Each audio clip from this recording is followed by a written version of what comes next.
Disclaimer: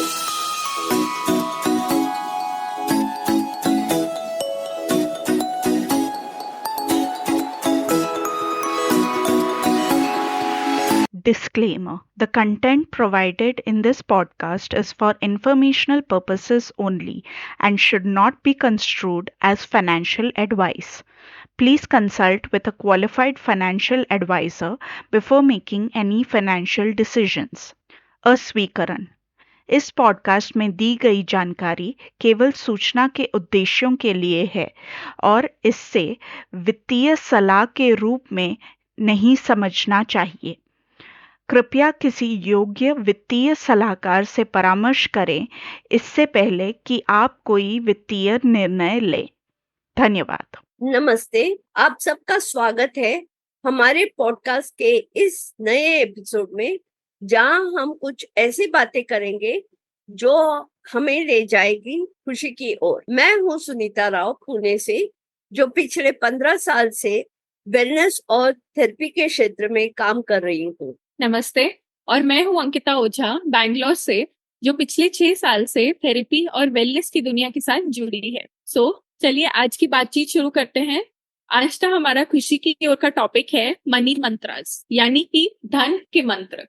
जब हम धन के मंत्र की बातें करते हैं, हमको सबसे पहले समझना चाहिए कि हमारे दिमाग में और मन में धन और संपत्ति या पैसा, इसका मूल कहाँ से आता है। तो क्या हम वैल्यू देते हैं इस चीज, और इसकी कीमत क्या है हमारी जिंदगी में। तो इसको समझने के लिए हम सबसे पहले जाते हैं हमारे माँ बाप से, क्योंकि हम हर चीज हमारे माँ बाप से ही सीखते हैं। तो जब हम छोटे होते हैं, हमारे माँ बाप की विचारधाराएं हम अपना लेते हैं बिना सोचे समझे कि वो हमारे लिए ठीक है कि नहीं है, क्योंकि हम देखते हैं हमारे माँ बाप।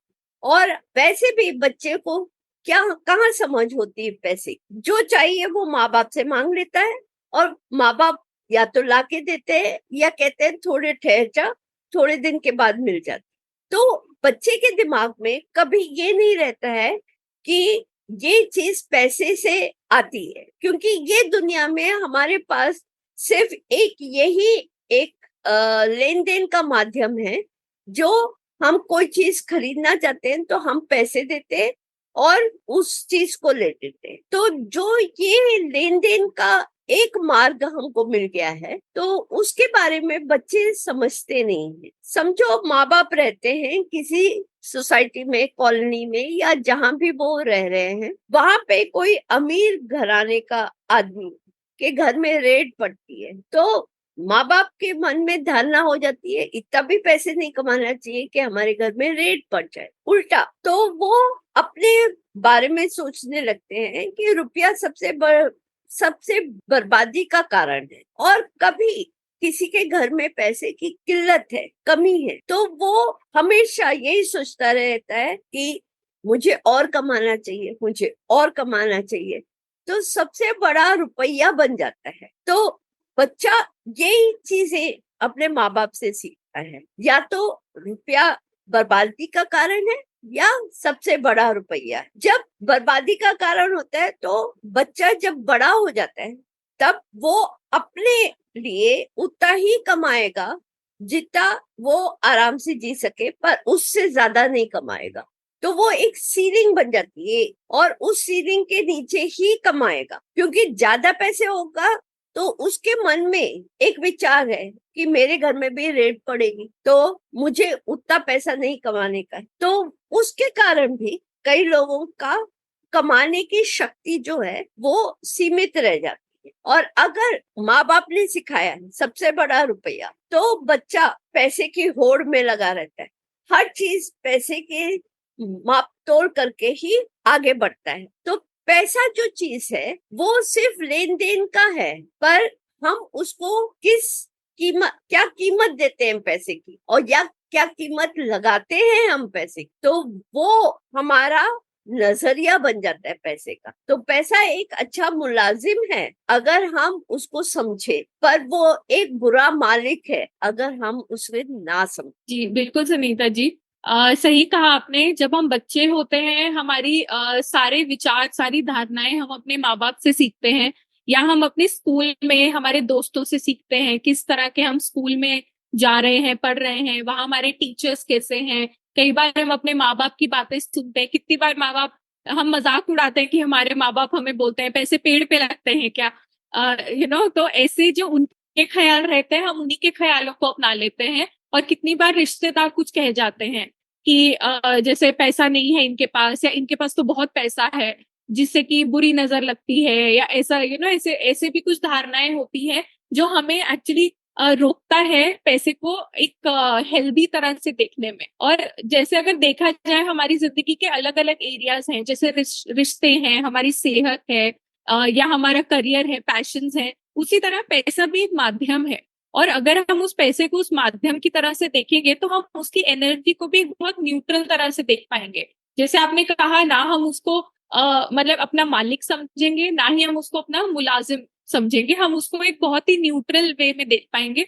और वो हमारी बहुत मदद करता है। और यहाँ पे हमारा क्या बिलीफ सिस्टम है जो हमने अपने माँ बाप, दोस्तों, रिश्तेदारों से, स्कूल से लिया है, वो पहचानना हमारे लिए बहुत जरूरी हो जाता है। और वो हमारा बिलीफ सिस्टम क्या है, इसको पहचानने के भी हमारे पास काफी तरीके हैं। जैसे पहला एक तरीका अगर मैं बोलूँ तो हमारा सेल्फ वर्थ, या हमारा स्वमूल्य क्या है, कि हम क्या सोचते हैं, क्या हम पैसा डिजर्व करते हैं या हम पैसा नहीं डिजर्व करते। और ये थॉट पैटर्न हमारे पास कहाँ से आता है।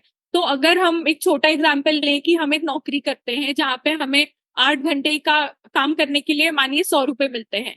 अब अगर हम वो 8 घंटे की जगह 10 घंटे, 12 घंटे काम कर रहे हैं, तो जो हमारा पैसा, जो हमें 8 घंटे की वैल्यू है, जैसे 12.5 रुपए, हम वो वैल्यू अपनी खुद ही कम कर देते हैं। हमारी कंपनी हमें उस चीज का पैसा भी नहीं दे रही, पर हम रोज 12 घंटे, 10 घंटे काम करते हैं, वीकेंड्स पे काम करते हैं। और एक्चुअली जो वो वैल्यू हम अपने काम में डाल रहे हैं, हालांकि हमें पैसा ज्यादा नहीं मिल रहा है, पैसा उतना ही मिल रहा है, पर हम उसमें इतनी ज्यादा वैल्यू डाल रहे हैं, तो वो वैल्यू कहाँ से आ रही है। तो वही दिन में 24 घंटे है, वो सेम वैल्यू आप अपनी सेहत को जो दे सकते हैं, फिजिकल एक्सरसाइज, मेंटल वेलबींग, या अपने परिवार को, आप वो वहां से सारा समय निकाल के आप पैसे की तरफ डाल देते हैं। तो जैसे आपने कहा कि सबसे बड़ा रुपया, हम उस जूझ में लग जाते हैं, हम उसको होर्डिंग एक मेंटालिटी बना लेते हैं कि हमें जिंदगी में पैसे के अलावा और कुछ नहीं दिखता, जबकि हमारी जिंदगी के अलग अलग एरियाज हैं और सबकी उतनी ही वैल्यू होनी चाहिए जितनी हम पैसे को दे रहे हैं। सो पैसा जरूरी है, पैसा हमें एक आसान और एक खूबसूरत जिंदगी जीने में बहुत मदद करता है, लेकिन एक पैसे की एक सीमा है जितना वो कर सकता है। उसके आगे जैसे बोलते हैं कुछ चीजें पैसे से नहीं खरीदी जा सकती। हमें इन दोनों चीजों को एक बैलेंस बना के चलना चाहिए, और वो हमारा बिलीफ सिस्टम जो है वो ड्राइव करता है। हमारा बिलीफ सिस्टम बताता है कि हम पैसे को किस अप्रोच के साथ यूज कर रहे हैं, कैसे किस अप्रोच के साथ वो पैसे की ओर बढ़ रहे हैं। तो ये एक और बिलीफ सिस्टम क्या है वो पहचानने का तरीका है। फिर अगर हम एक और तरीका देखें घर में, जैसे जैसे अगर हम इंटीमेसी की बात करते हैं बेडरूम में, वो इतना टैबू टॉपिक है कि कोई उसके बारे में बात नहीं करता, और वो एक बहुत पर्सनल टॉपिक है। बट उसी जगह पैसा जो एक बहुत ही सोशल चीज है जो हर कोई यूज करता है, उस चीज को भी हम सेम तरह से ट्रीट करते हैं। पैसे को लेके एक गिल्ट है, एक शर्म है, या एक डर है जो हमारे मन में रहता है कि किसी को बताना नहीं तुम्हारी सैलरी क्या है, या छुपा के रखो, गहने हैं पर पहनो मत, लोगों की नजर पड़ेगी। तो हम इतना छुपा के, इतना डर के साथ पैसे को रखते हैं, तो वो पैसा हो ना हो उसका एक्चुअली फर्क ही नहीं पड़ता है उस डर के आगे। तो हमें उस तरह से भी देखना है, जितना हम नेगेटिव एनर्जी को अपने पैसे में डालेंगे या पैसे की सोच में डालेंगे, उसी तरह हमारी जिंदगी में वही रोल पैसा प्ले करेगा। तो अगर हम डर के साथ सोचेंगे कि नहीं मेरा पैसा बढ़ गया लेकिन मैं किसी को बताऊंगा नहीं, या कितनी बार लोग अपने पति से अपने सीक्रेट बैंक अकाउंट्स रखते हैं, या अपनी पत्नी से अपने इन्वेस्टमेंट छुपा के रखते हैं, तो हम एक विश्वास जो अपने घर वालों, अपने परिवार के साथ ही नहीं लेते हैं, क्योंकि हमारे मन में पैसे को लेके एक डर रहता है। तो ये डर और ये शर्म जो है, ये एक सही पहचान नहीं है जब हम पैसे के बारे में सोचते हैं, क्योंकि जैसे हमने बात की, पैसा सिर्फ एक माध्यम है और उसको उसी तरह से देखना चाहिए। अंकिता, आपने बिल्कुल सही कहा। जब हम होर्ड करने लगते हैं पैसे की तंगी के हिसाब से, तो हम अपने आप को इस दुनिया से अलग समझते हैं, क्योंकि ये दुनिया तो खुशहाल दुनिया है, हर एक को जितना आप मांगो उतना मिलता है। पर जब हम अपने को इस दुनिया से परे पाते हैं, तब हम अपने आप को पैसे की तंगी से सामना करना पड़ता है। तो जब हम दूसरों की तरफ देखते हैं, अगर हम पैसे को एक जगह जमा करके रखें, जैसे आपने बोला गहने हैं पर पहनने के नहीं है, पैसे हैं पर अंदर रखो, छुपा के रखो, तो फिर ये क्या होता है कि जैसे एक तालाब, गहरा गहरा पानी है पर उसमें नीचे तक हमको दिखाई नहीं देता, और उसके अंदर कितना कचरा भर जाता है वो हम लोगों को पता भी नहीं चलता। तो एक तालाब जैसा हो जाता है जिसका पानी बिल्कुल गंदा सा हो गया है। ठीक है, अगर हम पैसे को ऐसे जमा के, ऐसे जकड़ के रखे अपने पास, तो यही जो संपत्ति है हमको एक तरह से खराब करने लगती है अंदर से। अगर हम पैसे को बहाव दे और उसको बहने दे, मतलब जब जब हमको खर्च करना है तब जितना हमको खर्च करना है उतना खर्च करें, तो एक बहाव रहता है, आता भी है और जाता भी है। तो एक नदी की तरह होता है जहां हम अपना मुखड़ा भी देख सकते हैं, इतना क्लियर होता है। और जब ये आने जाने का सिलसिला बना रहता है तब पैसे हमारे ऊपर हावी नहीं होता, वो एक माध्यम है। जैसे आपने बोला, एक माध्यम बन के रह जाता है कि जब आएगा और जब हमको चाहिए हम खर्च भी करेंगे और जाएगा भी। ये समझ होनी चाहिए कि पैसा एक माध्यम है, सिर्फ उसके ऊपर जो हम एसोसिएशन डाल रहे हैं या जो हम उसके ऊपर उसकी कीमत डाल रहे हैं, पैसे की समझ डाल रहे हैं, वो हमारी समझ है, पैसे की समझ नहीं है। पैसे की कीमत में ज्ञान का अंतर होता है। जब हम अपने बच्चों को बजट करना नहीं सिखाते, बच्चे जब बालिग हो जाते हैं, बचपन में फर्स्ट ईयर से लेके 0 ईयर से लेके जब वो पैदा हुआ है और जब तक वो बालिग होता है, माँ बाप सब चीज संभालते हैं। पैसे का बच्चे के हाथ में 1 रुपया नहीं देते, ठीक है। अब तो बच्चे को कैसे समझ में आएगा वो कैसे खर्च करे, कैसे समझ में आएगा किस चीज का मोल क्या है। माँ बाप की गलती है। कहीं हम लोगों को छोटे बच्चे से, जहाँ 3 साल 4 साल के बच्चे से अपने को ये एजुकेशन, ये हम लोगों को बताना पड़ेगा, अपने बच्चों को कि सिखाना पड़ेगा कि बेटा 10 रुपए लेके जाओ, ये चीज खरीद के लाओ और इतने पैसे बाकी बचेंगे, इसको लेके आओ, गुल्लक में डालो। ये जो हम पहले बचपन से आदत बनाते हैं, तो जब बच्चा बालिग हो जाता है तब वो अपने आप 3 स्तंभ कर सकता है। एक स्तंभ जो है ज्ञान, जब खर्चा करना है तो सोच समझ के खर्चा करना है, जब वो बचाना है तो भी सोच समझ के बचाना है, और जब खर्च करना है तो भी सोच समझ के खर्च करना है। तो ये जो 3 स्तंभ है, अगर हम इसको ध्यान पूर्वक रखें अपने पास, तो हम लोग पैसे के साथ एक इज्जत का रिलेशनशिप बना सकते हैं। एक हमारा तालमेल ठीक रहता है पैसे के साथ। जैसे 3 इडियट्स पिक्चर थी, उसमें एक डायलॉग था, मुझे याद आ रहा है, काबिल बनो, कामयाबी झक मार के पीछे करेगी आप। तो अपने आप को उस काबिल बनाओ जब जो आप पैसे को समझ के खर्च करें, समझ के बचाएं और समझ के उसको अपना जिंदगी का एक माध्यम बनाए। जी बिल्कुल सुनीता जी, आपने सही कहा। और आपने होर्ड करने की, तालाब का जो उदाहरण दिया है वो एक्चुअली काफी रिलेटेबल है, क्योंकि पैसा तो है दुनिया में बहुत।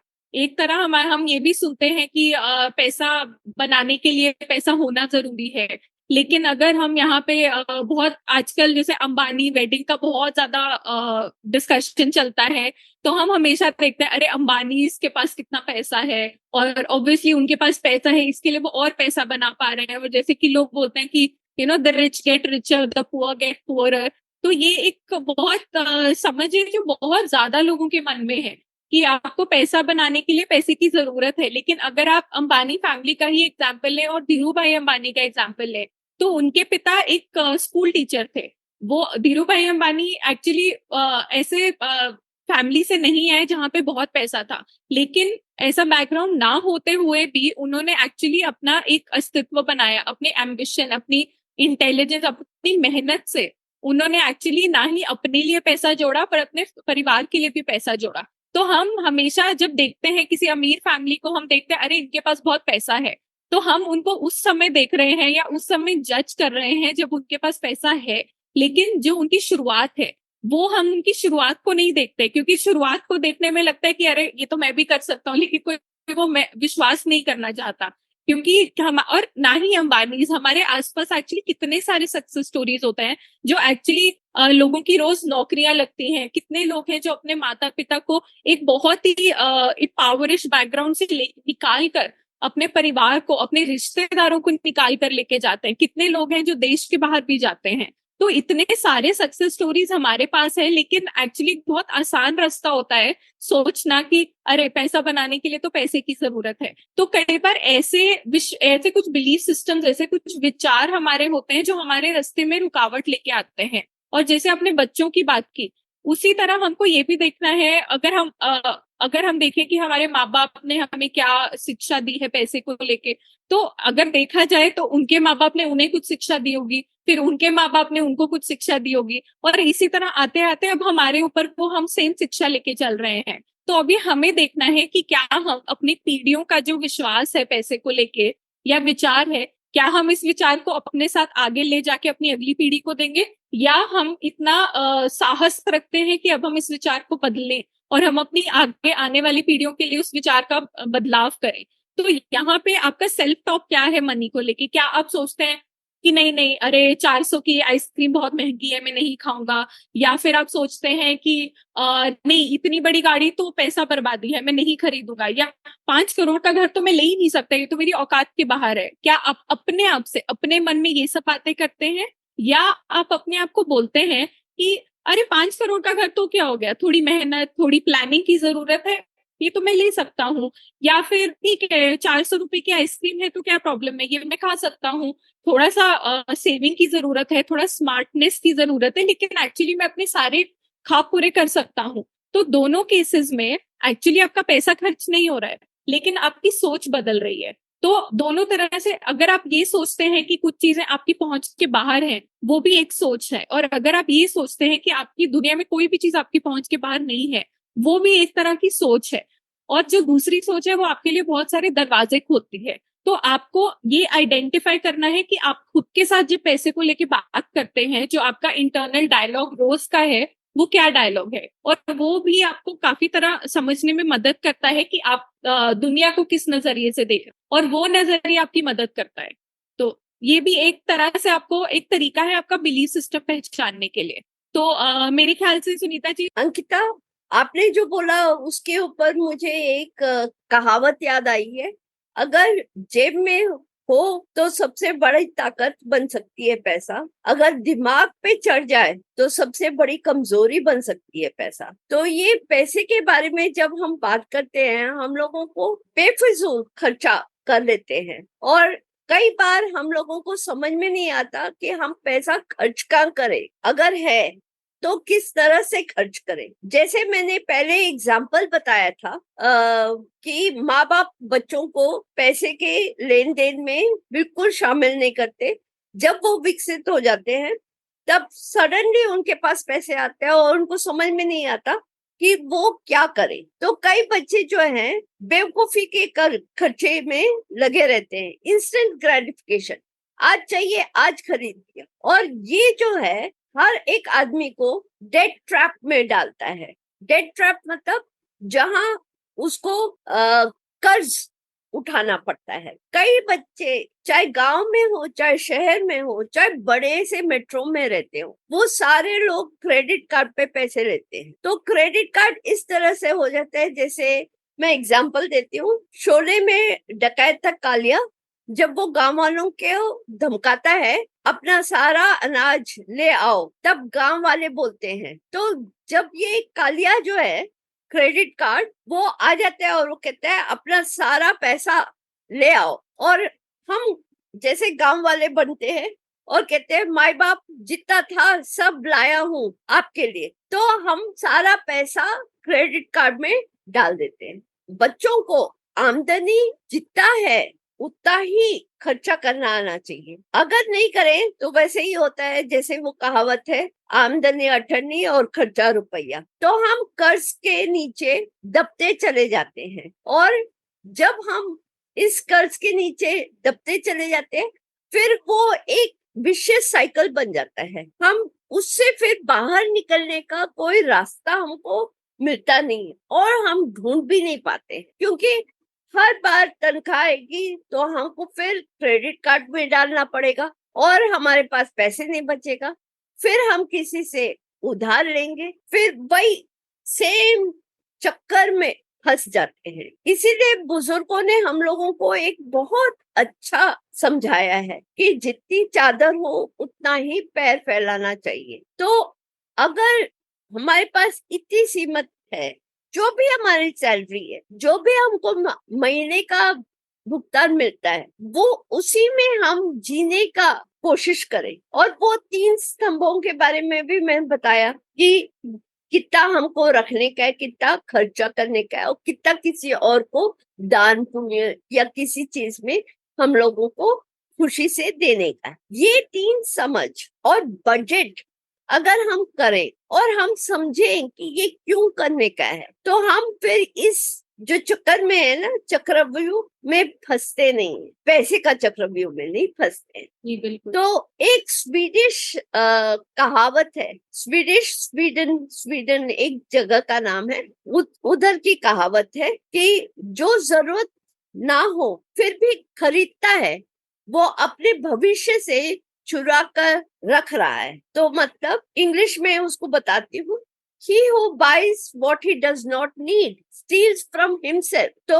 अपने ही भविष्य से वो चुरा रहा है, तो बेफिजूल खर्चा हमको करना नहीं चाहिए। और ये जो क्रेडिट कार्ड का चक्कर है, आजकल के बच्चे बहुत फंसे हुए हैं इसके बारे में मुझे सही माने में बताने का था कि समझिए, क्योंकि पैसा आजकल हम हाथ से नहीं दे रहे, जी पे कर देते हैं, मोबाइल से चला जाता है, हमारे मन में हम लोगों को अंदाज भी नहीं रहता है कि कितना खर्च कर दिया, क्योंकि सीधा बैंक से किसी और के पास चला जाता है पैसा। तो कम से कम हम लोगों को इतना ध्यान में रखना चाहिए कि हम कितना खर्च कर रहे हैं, अपने ऊपर कितना खर्च कर रहे हैं, अपने परिवार के ऊपर कितना खर्च कर रहे हैं, कितना हम बचा रहे हैं, ये बहुत जरूरी है।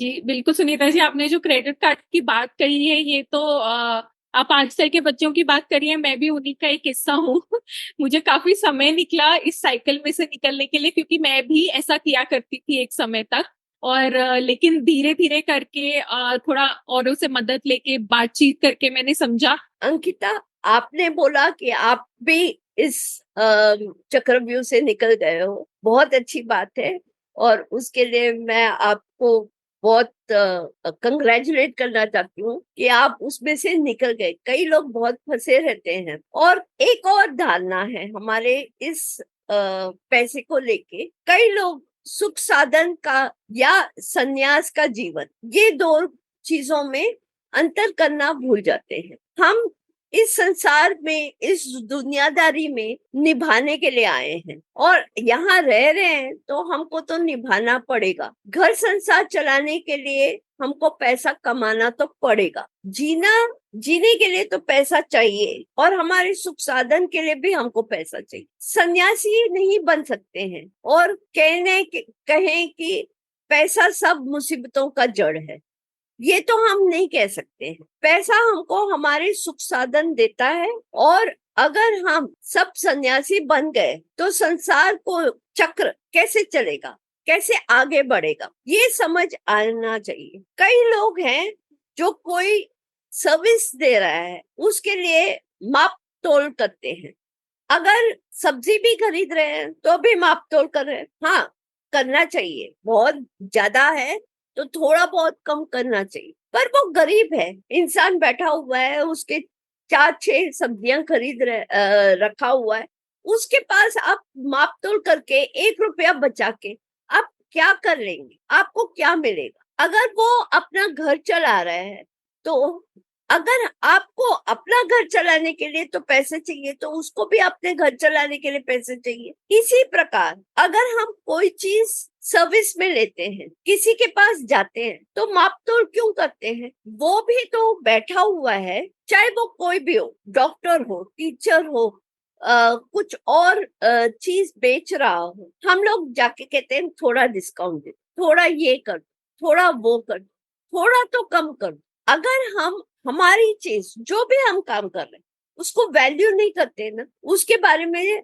हम समझते नहीं है कि ये जो चीज है जो मैं कर रही हूँ उसकी कीमत है, तो हम दूसरे को अच्छी तरह से उसको कैसे निभा पाएंगे, कैसे दे पाए। अगर सामने से कोई आता है और कहता है इसकी आधी कीमत में मुझे दे दो, अरे नहीं बनता है भैया, चीज है, बनने में टाइम लगता है, और बनने में और जहां बनता है वहां से यहाँ तक लाने में भी पैसे लगता है। अगर दुकानदार अपना नहीं निकाल सकता पैसा, तो वो आपको उस कीमत में कैसे बेच सकता है? और दुकानदार ही नहीं, कोई भी आदमी कोई भी सर्विस दे रहा है, कोई प्लम्बर है ठीक कर रहा है, कोई बिजली वाला है, या हमारे जैसे लोग हैं, थेरेपिस्ट है, हर एक के सामने माप तोल करने लग जाते हैं लोग। ये नहीं समझते कि ये आदमी कितने सालों से ये काम कर रहा है, और वो काम करने के लिए उसने कितनी मेहनत की है,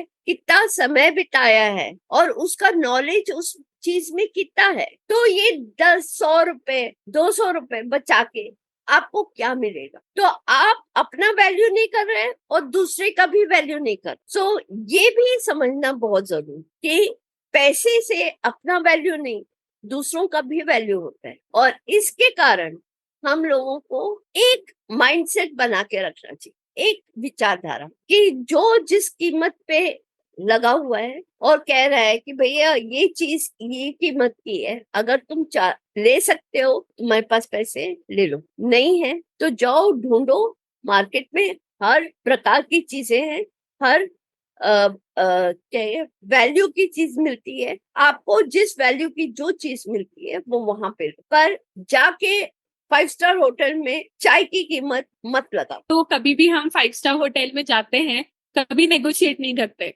या हम कभी कुछ मॉल में कपड़ा खरीदने जाते हैं तो कभी नेगोशिएट नहीं करते। सिर्फ जो हमसे हम मानते हैं हमसे नीचे हैं सोसाइटी में in terms of money status, हम सिर्फ उनसे ही नेगोशिएट करते हैं, या हम सिर्फ वहां पे नेगोशिएट करते हैं जहां पे हम वैल्यू नहीं देखते हैं, या हम देखना नहीं चाहते, या जहाँ पे हमें लगता है कि नहीं थोड़ा पैसा बचा लेंगे तो अच्छा लगेगा, मजा आएगा। तो इन दैट वे हम एक्चुअली जहाँ पे वैल्यू नहीं कर रहे हैं, हम सामने वाले को दिखा रहे हैं कि आपके काम की वैल्यू हमारे मन में नहीं है, इसके लिए हम आप जो प्राइस बोल रहे हैं हम उस प्राइस पे वैल्यू नहीं करते हैं, इसके लिए हम डिस्काउंट के लिए आ रहे हैं। लेकिन देखा जाए तो कभी हमने पॉपकॉर्न के लिए डिस्काउंट नहीं मांगा, और ये तो जनरल नॉलेज है कि थिएटर में पॉपकॉर्न बहुत ज्यादा ओवर प्राइस्ड है, बट हम हमारे दिमाग में भी नहीं आता कि हम डिस्काउंट की बात करें। लेकिन वही अगर हम भुट्टा लेने के लिए किसी मतलब स्टॉल पे जाएंगे तो वहां पे हम 10 बार लड़ेंगे कि क्यों 10 रुपए का कैसे है, ये तो 8 रुपए का ही बनता है, ये तो 5 रुपए का बनता है। तो हम ये आर्ग्यूमेंट एक्चुअली कहाँ पे करते हैं ये भी हमें देखना जरूरी है। चलिए सुनीता जी, अब हम यहाँ से अपने नुस्खों की तरफ जाते हैं। तो आपने जब क्रेडिट कार्ड की बात की तो वहां से पहला नुस्खा मैं लेके आऊंगी कि आप पहले शौक फिर बचत। क्यों मैं यहाँ पे बचत को बाद में लेके आ रही हूँ? क्योंकि जब हम अपने शौक पूरे नहीं करते हैं, जब हम अपनी सारी कमाई सिर्फ अपने सेविंग्स में और अपने खर्चों में निकाल देते हैं, तो हमारे मन में एक वो इच्छा अधूरी रह जाती है कि हम इतनी मेहनत करते हैं, इतना काम करते हैं, फिर भी हम अपने कुछ शौक है जो पूरे नहीं कर पाते। जबकि अगर हम महीने की शुरुआत में ही बचत के लिए डिसाइड करें कि इतना पैसा हमें सेव करना है और इतना पैसा मुझे अपने शौक पूरे करने के लिए रखना है और बाकी का पैसा मैं एक्सपेंसेस में यूज करूंगी, तब हम एक्चुअली अपनी जिंदगी को एंजॉय करने के लिए भी कुछ पैसा निकाल लेते हैं। चाहे वो 100 रुपए है, 500 रुपए है, 5000 रुपए है, चाहे वो कुछ भी अमाउंट हो। लेकिन एक बहुत जरूरी है कि हम जब इतनी मेहनत कर रहे हैं हम उस पैसे से अपने शौक भी पूरे करें।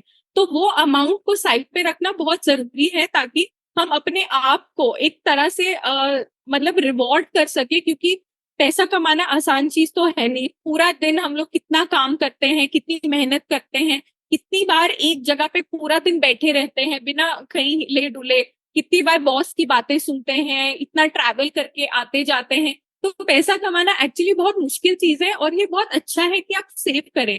और हमारे एक्सपेंसेस भी है तो वो तो हम उनसे बच ही नहीं सकते, लेकिन अगर आप छोटा सा एक अमाउंट अपनी खुशी के लिए, अपने मन के लिए निकाल के रखेंगे, तो वो एक्चुअली आपकी बहुत मदद करता है। जैसे आपने होर्डिंग की बात भी की थी पहले, तो अब समझते हैं कि एक सेविंग्स और एक्सपेंसेस में एक बैलेंस होना चाहिए। लेकिन अगर आप उस अमाउंट में से अपने मन की इच्छा पूरी नहीं करेंगे, तो फिर उसी तरह से आपका क्रेडिट कार्ड का साइकिल शुरू होता है, क्योंकि आपके पास पैसे बचते नहीं है, लेकिन आपकी इच्छाएं तो मरेगी नहीं।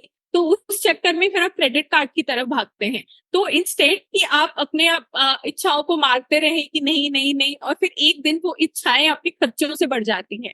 इससे अच्छा ये है कि आप एक बजट लें, और उस बजट से 100, 500, 1000, 5000, जितना आपकी सेविंग्स, जितना आपकी इनकम आपको अलाउ करती है, उतना बजट रखें। लेकिन अपने ऊपर खर्चा करने के लिए कभी ना भूलें, और अपने आप को प्रायोरिटी हमेशा बनाएं, क्योंकि आप इतनी मेहनत कर रहे हैं तो आप डिजर्व करते हैं अपने शौक को पूरा करना। आप कुछ कहना चाहती हैं? अंकिता, आपने जो बात कही है उसमें इरादा और चेतना, इसके इन दो चीजों के बारे में मैं आपके बातों के साथ जोड़ना चाहती हूँ। जैसे मैंने पहले 3 स्तंभ बोले थे, जो सोच समझ के खर्च करें, बचाएं या दान दे या दूसरे को दे सके। तो हम जब इस इरादे को और इस चेतना शक्ति से काम करते हैं, तब हमें आगे बढ़ने का मार्ग है वो हम लोगों को समझ में आता है। सही इरादे से काम करें, और अगर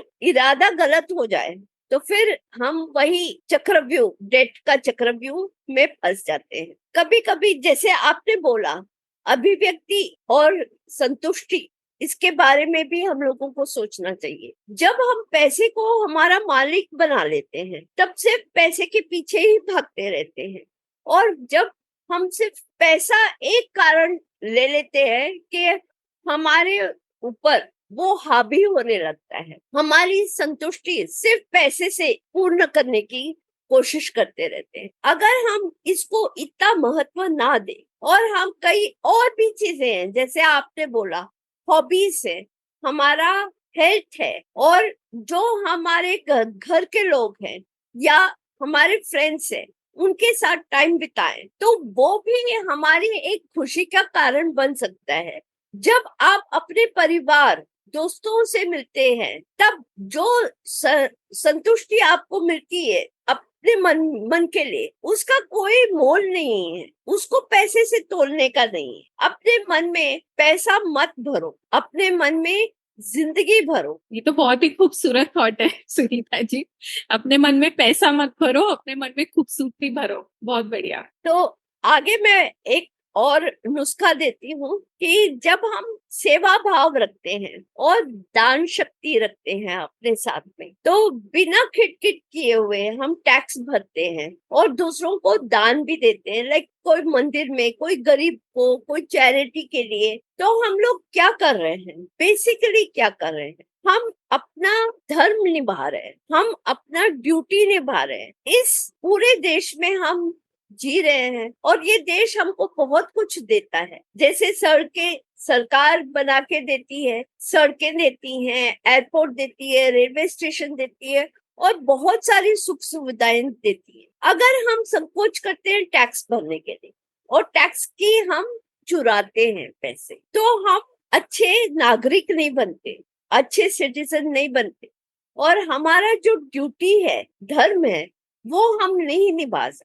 जब हम टैक्स भरते हैं, वो एक बहुत आसान तरीका है दूसरों की मदद करने का। आप समझिए, आपका जितना टैक्स आप भर रहे हैं, जितना भी भर रहे हैं, 10,000, 20,000, जो भी टैक्स है आप भर रहे हैं, उस 10,000 से कितने लोगों का फायदा हो रहा है। जब आप किसी को काम पे रख रहे हैं, चाहे दुकान में हो, चाहे ऑफिस में हो, चाहे घर पे हो, आपके लिए काम करने के लिए, तो आप उसका उचित मुआवजा या सैलरी दे, कामयाबी आपकी हो तो आप दूसरों के मदद कर सकते हैं। अगर आप अपने आप को कामयाब नहीं मानते तो आप संकोच करते हैं दूसरों की मदद करने के लिए। तो हमेशा अपने मन में ये समझिए, चाहे आपका कितना भी पैसा हो, आप 20,000 बना रहे हो या 40,000 बना रहे हो या 1,00,000 2,00,000 बना रहे हो, अगर आप अपने आप को कामयाब माने तो आपका ये जो यहाँ है मन में एक दृष्टिकोण बनती है, हाँ मैं कामयाब हूँ, कल तक मैं कुछ भी नहीं कमा रहा, आज मैं 30,000 कमा रहा हूँ, तो क्या मैं इस 30,000 में से 500 रुपए किस गरीब को दे सकता? जब यहाँ आप सोच बदले तो दुनिया बदल सकती। आखिर में आप लक्ष्मी जी की पूजा करें और हर देवी की पूजा करें। जब आप देवी की पूजा करते हैं तब आपके घर में धन धान्य बनता है, क्योंकि इस दुनिया में एक सबसे बड़ा नुस्खा है कि आदमी कमाता है, आजकल तो औरतें भी कमाती हैं, पर जब कमा के हमारे खुद के घर पे और घर वालों पे हम खर्च करते हैं संकोच के बिना और खुशी से खर्च करते हैं, जहाँ प्रवाहित होती है धन, वहीं धन वापस आता है। सो धन प्रवाहित कीजिए अपनी जिंदगी में, खुशी से प्रवाहित कीजिए, तो आपके पास लक्ष्मी हमेशा आती रहेगी। जी बिल्कुल सुनीता जी, आई थिंक यहाँ से एक बहुत ही इंटरेस्टिंग नुस्खा है मेरा नेक्स्ट, जिसका मैंने नाम दिया है पानी पैसे की तरह बहाना। तो अब आप सोचेंगे कि इतना खर्चा, हमेशा खर्चे की बातें, तो अब मैं यहाँ पे आपको बोलूंगी कि आप फोकस करिए जो वर्ड है पानी पे, क्योंकि अगर हम देखें पानी क्या है, पानी हमारे हर तरफ है, चारों तरफ पानी है।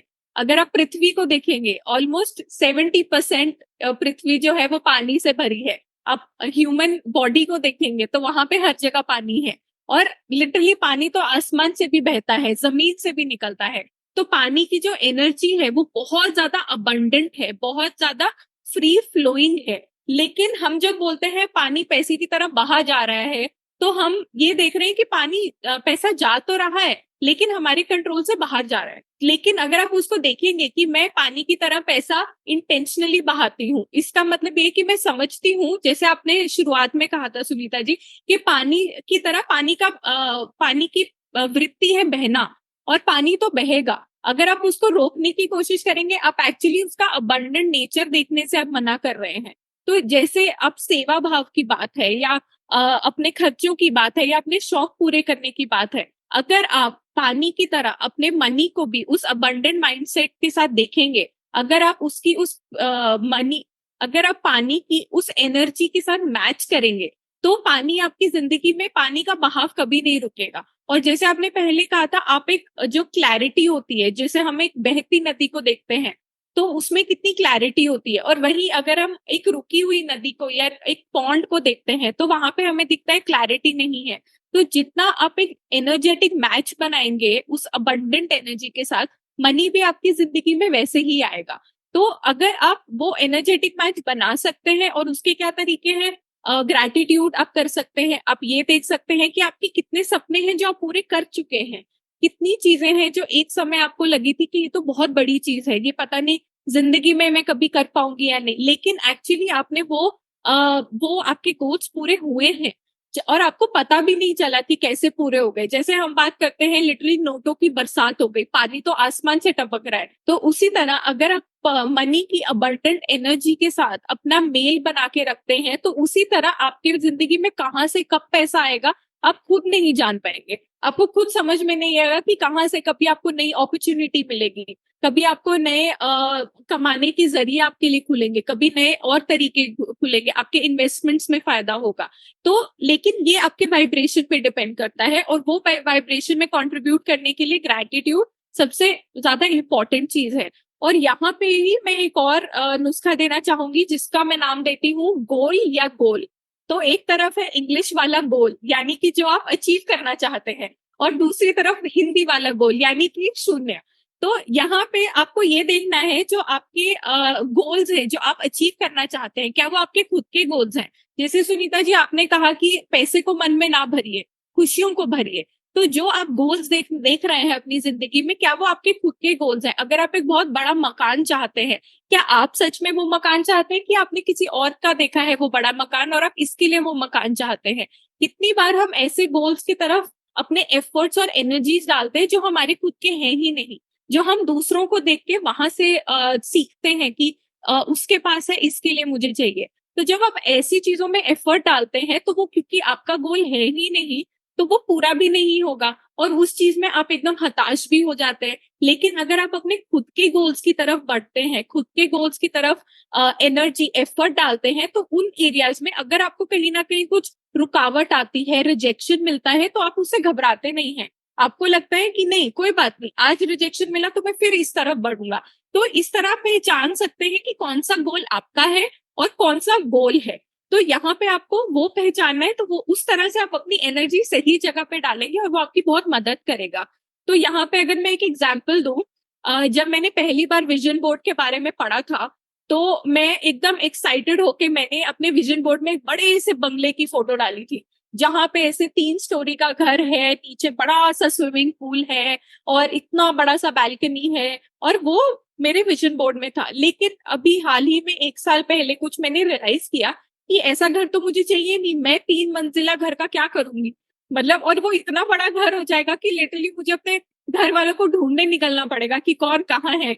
तो मैंने रियलाइज किया ऐसे घर में तो मैं खुश ही नहीं रहूंगी, इवन दो सोचने में लगता है कि हाँ मेरा बहुत बड़ा बंगला हो, लेकिन वो बंगला आपके लिए, आपका गोल क्या है, कैसा दिखता है आपका बंगला। तो फिर मैंने सोचा कि हाँ मुझे ऐसा घर चाहिए जहाँ पे जो ना बहुत बड़ा हो ना बहुत छोटा हो। मैं एक्चुअली अभी स्विमिंग सीख रही हूँ तो मुझे स्विमिंग पूल की तो जरूरत है ही नहीं, तो मुझे लेकिन मुझे बुक्स पढ़ने का बहुत शौक है, तो मुझे एक कमरा चाहिए जहाँ पे मैं अपनी किताबें रख सकूं, किताबों के लिए जगह बना सकूं, जहां मेरे घर वाले बहुत खुशी से साथ में रह सके। तो मुझे ऐसा घर चाहिए। तो यहाँ से मैंने ये रियलाइज करा कि जब तक मेरे विजन बोर्ड में वो इतना बड़ा बंगला था, मैं उस बंगले को रोज देख रही हूँ, लेकिन वो मेरा गोल था ही नहीं, तो वो पूरा कैसे होगा। और मैं उस तरफ बढ़ भी नहीं रही थी, उस तरफ मैं सोच भी नहीं रही थी। लेकिन जब मेरे दिमाग में क्लैरिटी आया कि मेरा गोल एक्चुअली ये है और मेरा गोल ऐसा दिखता है, तो वहां से जो मैंने एफर्ट डालना शुरू किया तो मेरे को ये समझ में आया कि हाँ ये गोल मेरे लिए बना है और इस गोल की टुवर्ड्स मैं काम करूंगी। जितना मुझे मेहनत करने की जरूरत है, हो सकता है समय लगे, लेकिन मैं घबराऊंगी नहीं और मैं ये नहीं सोचूंगी कि अरे इस साल भी मेरा घर नहीं बना, कोई बात नहीं अगले साल बन जाएगा या 5 साल बाद बन जाएगा, कोई बड़ी बात नहीं है। तो इस तरह आपको ये पहचानना बहुत जरूरी है कि आपका गोल कौन सा है और गोल कौन सा है। अंकिता, आपने एक बहुत सुंदर बात कही, गोल और गोल। इसके साथ मुझे जोड़ने का ये है कि आप कर्म कीजिए और उदारता भी दिखाइए। कर्म मतलब जो आप बाहर डालते हैं वही आपको वापस मिलेगा, पर जिस जगह डाल रहे हैं उधर से नहीं मिलता है। कई लोग उसी चीज में फंसे रहते हैं कि मैं इसको पैसे दे रही हूँ, इसने मुझे वापस पैसे देने के, पर वो कभी उसी आदमी से या उसी जगह से वापस नहीं मिलता है। तो हम लोग उसी चीज में फंसे रहते हैं कि कब मिलेगा मुझे पैसा। क्योंकि आप अपनी जिंदगी देखिए, आप काम करने जाते हैं, आपको वहां से पैसा मिलता है। खर्च आप कहाँ करते हैं? ऑफिस में करते हैं? नहीं, खर्च कहाँ कर रहे हैं? घर पे कर रहे हैं, अपने बीवी बच्चे अपने घर वालों के ऊपर खर्च कर रहे हैं। तो आपको जहां से पैसा मिल रहा है वहां पे आप खर्च नहीं कर रहे हैं, जहां आप पैसा खर्च कर रहे हैं वहां से आपको पैसा मिल नहीं रहा है। तो ये जो समझ है ये हम लोगों को रखना है। कर्म वही है, जहां हम देते हैं वही हमको मिलता है वापस। इसके लिए मैं थोड़ी सी 2 उदाहरण देती हूँ और इसी के साथ मेरे नुस्खे भी हैं। जैसे सुदामा ने पोहा पोटली में बांध के कृष्ण को जाके दिया, कृष्ण ने उसको क्या लौटाया? विपुलता। ये जो देने का पोहा कितना, उसका मूल्य कितना है, और कृष्ण ने जो दिया वो विपुलता, वो कितना बड़ा है। अगर हम अपने मन से और अपना दृष्टिकोण सही रख के दे, चाहे आप पोहा दे तो भी आपको बहुत कुछ मिल सकता है। ये हम लोगों को जरा समझने की जरूरत है। जैसे एक और उदाहरण है हमारे ग्रंथों से है, शबरी ने बेर आधे आधे काट काट के मीठे हैं कि नहीं ये देख के श्री राम को खिलाए थे बेर। झूठे बेर थे, पर उनकी मन में वो क्या सोच रही थी कि कहीं मैं मेरे श्री राम को खट्टे बेर ना खिलाओ, मीठे ही बेर खिलाओ। तो जो हम सोचते हैं और जिस इरादे से हम काम करते हैं, वो इरादा हम लोगों को वापस मिलता है। और श्री राम ने क्या किया उनके लिए?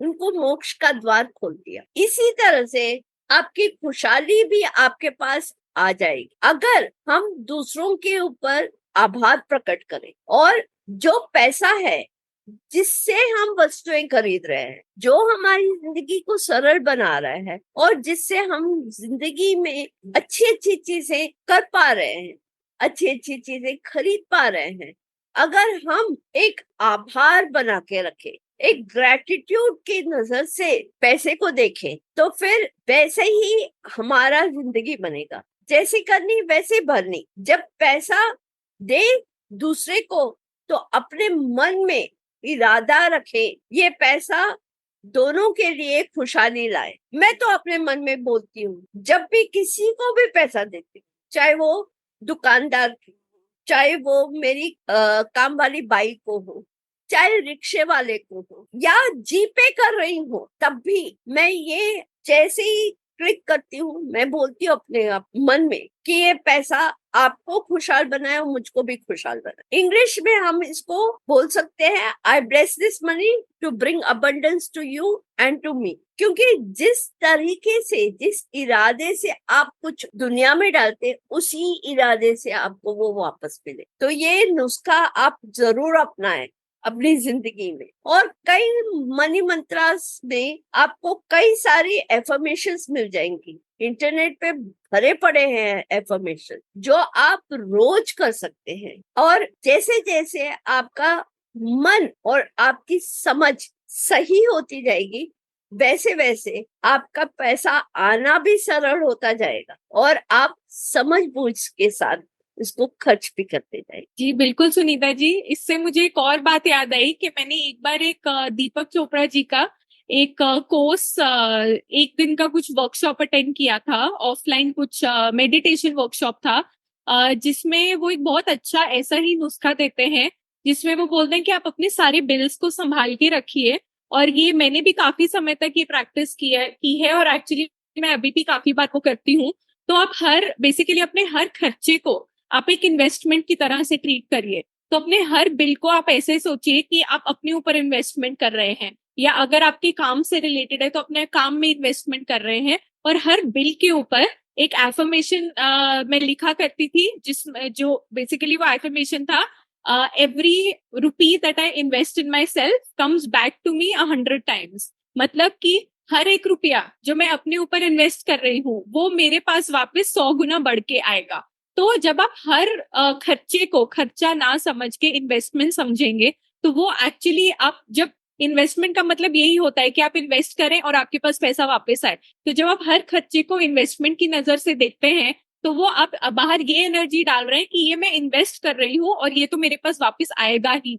तो अगर आप उस एनर्जी के साथ किसी भी खर्चे में आप अपनी इंटेंशन डालते हैं, तो वो इंटेंशन बहुत गुना बढ़ के आपके पास वापस आती है। तो ये बहुत एक अच्छा नुस्खा है जो आप भी ट्राई कर सकते हैं, क्योंकि हम में से बहुत लोग हैं जो बिल्स इकट्ठा करते हैं, जो अपने बजटिंग के लिए बिल्स को रखते हैं। तो बिल्स को फेंकने से पहले, तो जैसे मैं ऐसा भी करती हूँ, अगर 50 रुपए का बिल है तो मैं 50 के आगे 3 जीरो लगा दूंगी, या 2 जीरो लगा के 50 रुपए को 5,000 या 50,000 बना के उसको राउंड करके फिर मैं ये एफर्मेशन लिखती हूँ, that every investment I make in myself comes back to me 100 times more। तो वो बहुत ज्यादा हेल्प करता है। और अब साइकोलॉजिकली इतनी खुशी होती है कि ओह, मैंने 50 रुपए खर्चा किया, मेरे पास 5,000 आएगा, तो उससे भी बहुत खुशी मिलती है। तो ये भी एक नुस्खा है जो आप ट्राई कर सकते हैं। अंकिता, आपने जो बोला बहुत ही अच्छा चीज बोला।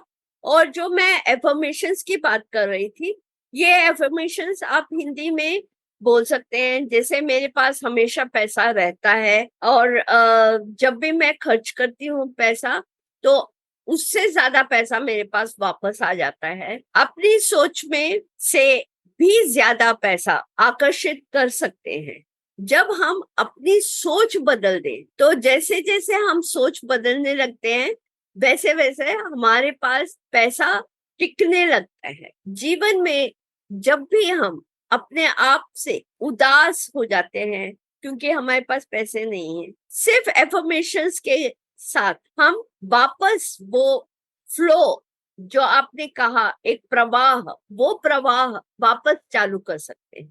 सुनीता जी, ये तो काफी अच्छे एफर्मेशंस हैं एंड हमारे ऑडियंस आई एम श्योर वो भी चाहेंगे कि इन एफर्मेशंस का रिकॉर्ड हो, तो हम एक्चुअली अपने डिस्क्रिप्शन बॉक्स में आपके इजी रेफरेंस के लिए ये एफर्मेशंस डाल देंगे। तो आप इनमें से अगर आप कुछ यूज करते हैं तो डेफिनेटली यूज करके आप हमें अपनी रिजल्ट्स बताइएगा कि कैसे रहे। तो यहाँ से मैं अपने अगले नुस्खे पे चलती हूँ, जो है बचत का इस्तेमाल। तो हम इतने सालों से नौकरी करते हैं, अपनी सेविंग्स करते हैं और ये अपने खर्चे भी मैनेज करते हैं, लेकिन जब हमारा कोई भी प्रॉब्लम आता है लाइफ में तो तब हम अपने सेविंग्स की तरफ जाते हैं। लेकिन मैं यहाँ पे बोलना चाहूंगी कि सेविंग्स हमेशा सिर्फ इमरजेंसी की सिचुएशन में क्यों यूज करें। कभी अगर हमारे सामने अपॉर्चुनिटी है, कभी हमें कोई कोर्स करना है जो हमें हेल्प कर सकता है, या हम कोई अपना नया रिस्क लेना चाहते हैं जिससे हमारा ग्रोथ होगा, फिजिकल, मेंटल, इमोशनल, तो हम उस चीज के लिए अपने सेविंग्स को क्यों ना यूज करें।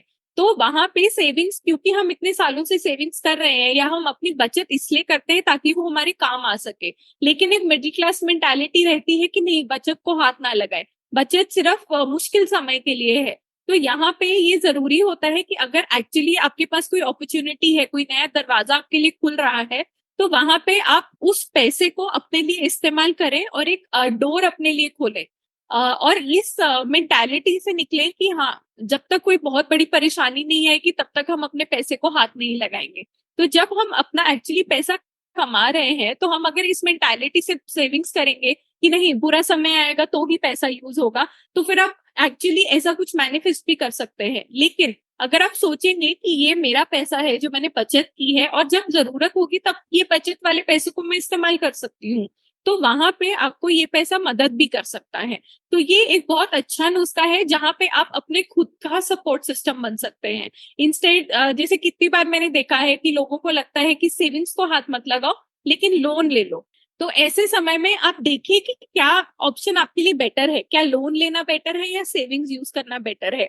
ऐसा नहीं कि लोन लेना ही नहीं है, अगर वो ज्यादा आपके लिए सेंसिबल ऑप्शन है तो आप वो ऑप्शन चूज करिए। लेकिन अगर आपको सेविंग्स यूज करने का भी जरूरत है इस टाइम पे और आपको लगता है कि वो बेटर ऑप्शन है, तो वो ऑप्शन आपके लिए खुला रहना चाहिए। तो इसी तरह ये एक नुस्खा है बचत का इस्तेमाल, जो आप जिससे आप खुद के लिए एक सपोर्ट सिस्टम बन सकते हैं, आप अपनी खुद की मदद कर सकते हैं। और इनफैक्ट जैसे कितने लोगों को रहता है कि वो कुछ बिजनेस शुरू करें या आगे जाके कुछ अपना काम शुरू करें, तो उस पर्सपेक्टिव से भी आप अपनी बचत कर सकते हैं कि क्योंकि मुझे आगे जाके ऐसा कुछ करना है तो अभी मैं उस चीज के लिए अपनी खुद की बचत करता हूँ और अपने लिए खुद इन्वेस्ट करता हूँ। तो वो आपके लिए काफी सहायकमंद हो सकता है जहाँ पे आप खुद की सहायता करते हैं। तो ये एक काफी अच्छा तरीका है। और एक और चीज अगर मैं बोलूं, एक और नुस्खा जो है वो है धन गपशप।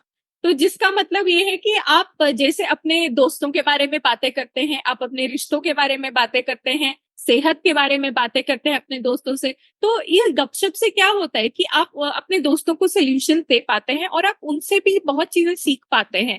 तो इसी तरह धन गपशप का मतलब है कि आप पैसे को लेके भी अपने दोस्तों से बातें करें, अपने माँ बाप से, अपने बच्चों से बातें करें, तो उससे आप भी सीख पाएंगे और वो भी सीख पाएंगे। जैसे सुनीता जी ने शुरुआत में बात की थी कि एक बच्चों को बजटिंग का तरीका सिखाइए, तो उसी तरह आप जैसे आप अपने पेरेंट्स से डिस्कस कीजिए कि हाँ, आप अपना खर्चा कैसे चलाते हैं, आपका महीने का खर्चा कितना है, या आप अपने बच्चों से डिस्कस करें या आप अपने पार्टनर से डिस्कस करें। तो एक ओपन कम्युनिकेशन बिल्ड कीजिए जिससे कि आपको भी सहायता मिले और आपके जिससे आप बात कर रहे हैं उनको भी सहायता मिले। और पैसे को, मनी को एक डर या शर्म की नजर से ना देख के, गिल्ट की नजर से ना देख के एक बहुत ही कॉन्वर्सेशनल टॉपिक बनाइए, जिससे कि अगेन हमने जो एक फ्लो एनर्जी की बात की, एक बहाव की बात की, वो आप जितना पैसे को नॉर्मल एक माध्यम की तरह ट्रीट करेंगे तो बातचीत करना भी एक वही तरीका है जो आपकी मदद करता है पैसे के बारे में जानने के लिए और उसके बारे में और चीजें पता करने के लिए, ताकि आपको खुद को सहायता मिले। और यहाँ पे फाइनेंशियल लिटरेसी की भी बात आती है, जिससे कि आप कोर्सेज कर सकते हैं, आप अपने आप को एक शिक्षित तरह से सिखा सकते हैं कि पैसे में इन्वेस्टमेंट कैसे करना है, सेविंग कैसे करना है, बजटिंग कैसे करना है। तो अगर शुरुआत में आप डरते हैं या आप एकदम थोड़ा हिचकिचाते हैं कि किसी तीसरे बंदे से नहीं बात करना है, तो आप एक्चुअली ऑनलाइन जाके किताबों से या यूट्यूब से भी सीख सकते हैं पैसे के बारे में। और वो भी आपको मदद करता है कि पैसे को लेके थोड़ा कंट्रोल लेके आने के लिए अपनी जिंदगी में। तो ये भी एक बहुत अच्छा तरीका है। और सुनीता जी, आपके पास भी इसको लेके कुछ इनपुट्स थे तो आप प्लीज। मेरा एक नुस्खा है, आपका तो बहुत ही बढ़िया अंकिता जी आपने बोला है, धन गपशप, ये तो मैं भी करने वाली हूँ और आपसे मैं ये उपाय लेके जा रही हूँ। मेरे पास एक उपाय है जो मैं बोलती हूँ मनी उस्ताद। ये एक नुस्खा ऐसा है जो आपके आस पड़ोस में और जो आपके करीब के रिश्तेदार हैं वो भी आपके उस्ताद बन सकते हैं। आपको घर खरीदना है, किसी ने घर खरीदा है आपके आस, आप उनसे जाके बात कीजिए, आपने कैसे घर खरीदा, किस तरह से खरीदा, तो आपको एक उपाय मिलेगा, एक स्टेप टू स्टेप मिलेगा, तो आप उसको अपना सकते हैं। यूट्यूब पे भी बहुत सारे यूट्यूब के चैनल्स हैं जो आपको एडवाइस देते हैं इन्वेस्टमेंट के बारे में या किसी और चीज के बारे में। अगर आप खुद का उस्ताद भी बनना चाहते हैं तो आप अपने लिए, जैसे आपने बोला, पढ़ाई करें, इसके बारे में नॉलेज इकट्ठा करें और आप खुद भी उस्ताद बन सकते हैं और दूसरों को भी मार्गदर्शन दे सकते हैं। तो कई लोग ये चीज भी करते हैं, सीखते हैं और दूसरों का मार्गदर्शन भी कर सकते हैं। तो इस मनी उस्ताद का जो चीज है वो आपके लिए भी काम आता है, दूसरों के लिए भी काम आता है। अगर आपने कुछ खरीदा है तो लोग ऑब्वियसली आपके पास आते हैं और पूछते हैं आपने कैसे खरीदा, क्या आपने हर महीना पैसा दिया, कौन से दुकान से खरीदा, सेम चीज है। तो वो उस वक्त आप उस्ताद बन गए। वैसे ही जब आपको जरूरत है आप किसी और उस्ताद के पास जाइए। हर एक आदमी के पास इतना तो नॉलेज है, इतनी तो ज्ञान है, तो वो आपको दे सकता है। ये बहुत सरल उपाय है। बिल्कुल सुनीता जी। और यहाँ से एक्चुअली मैं आज के आखिरी नुस्खे पे आऊंगी। तो जहां से हमने बातचीत शुरू करी थी वहीं मैं बातचीत खत्म करूंगी कि हमारे माता पिता से, हमारे दोस्तों से हमारे कुछ बिलीफ सिस्टम्स बनते हैं। तो हमारे लिए हमें ये जानना जरूरी है कि हमारा मनी सेल्फ वर्थ क्या है, यानी कि हमारा धन स्वमूल्य क्या है, वो सीखना हमारे लिए बहुत जरूरी है, क्योंकि वो हमारे लिए एक बहुत मजबूत जड़ बनता है हमारे विश्वास, हमारे विचारों के लिए। तो ऐसा एक कॉन्सेप्ट है पावर्टी कॉन्शियसनेस करके, जिसके ऊपर एक किताब भी है क्रिस्टोफर हॉफमैन की। तो जो इस बारे में बात करती है कि हम ज्यादातर ये सोचते हैं कि दुनिया में एक लिमिटेड अमाउंट पैसा है और उतना ही पैसा है या किसी और के पास होगा या हमारे पास होगा। तो जब हम उस थॉट को, उस विचार को अपने मन में रखते हैं कि पैसा उनके पास है तो हमारे पास नहीं आ सकता, तो उस विचार को हम पावर्टी कॉन्शियसनेस मानते हैं। लेकिन उसकी जगह अगर हम अपने विचार को, अगर हम उस चीज का जड़ ढूंढ पाए कि हमारे माता पिता का ख्याल है, दोस्तों का है या किसका ख्याल है, वो अगर हम उस पे काम करेंगे तो वो हमें पावर्टी कॉन्शियसनेस ना लेके वो हमें एक अबंडेंस कॉन्शियसनेस के स्थिति में लेके जाएगा। तो यहाँ पे अगर मैं आपको एक टैरो कार्ड दिखाऊं तो यहाँ पे एक 4 ऑफ पेंटिकल्स करके एक कार्ड रहता है। तो अगर आप इस कार्ड की एनर्जी को देखेंगे तो ये बंदा बहुत सारी चीजें अपने हाथ में जकड़ के बैठा है, कॉइन्स को अपने पैर के नीचे दबा के, हाथ के ऊपर दबा के और सर के ऊपर भी लेके बैठा है। तो जैसे सुनीता जी ने कहा सबसे बड़ा रुपया, तो ये कार्ड उस तरह की एनर्जी आपको दिखाता है जो आपको बताता है कि अगर आपके पास पैसा है आप उसको जकड़ के मत रखिए और उसको एक प्रभाव से बहने दीजिए। तो वो थिंकिंग आपके लिए बहुत जरूरी है पावर्टी कॉन्शियसनेस से अबंडेंस कॉन्शियसनेस में शिफ्ट होने के लिए। तो अगर आप अपनी थिंकिंग पे काम करते हैं तो वो ना ही आपके लिए बाकी सारे नुस्खे आसान करती है, बल्कि आपको एक सस्टेनेबल तरह से भी आगे बढ़ने में मदद करती है। तो ये मेरा आज का आखिरी नुस्खा था। तो सुनीता जी, आज बहुत मजा आया आपसे बातें करने में, बहुत ज्यादा अच्छे अच्छे नुस्खे भी मिले और डेफिनेटली मैं कमेंट सेक्शन में जाके जरूर देखूंगी कि एफर्मेशंस कौन कौन इस्तेमाल कर रहा है, क्या क्या एफर्मेशंस है, क्योंकि मैं खुद भी वो एफर्मेशंस यूज करना। अंकिता, आज बहुत मजा आया है पैसे के बारे में बात करने का और धन के बारे में बात करने का। हमारे साथ इस एपिसोड में बने रहने के लिए आप सभी का शुक्रिया।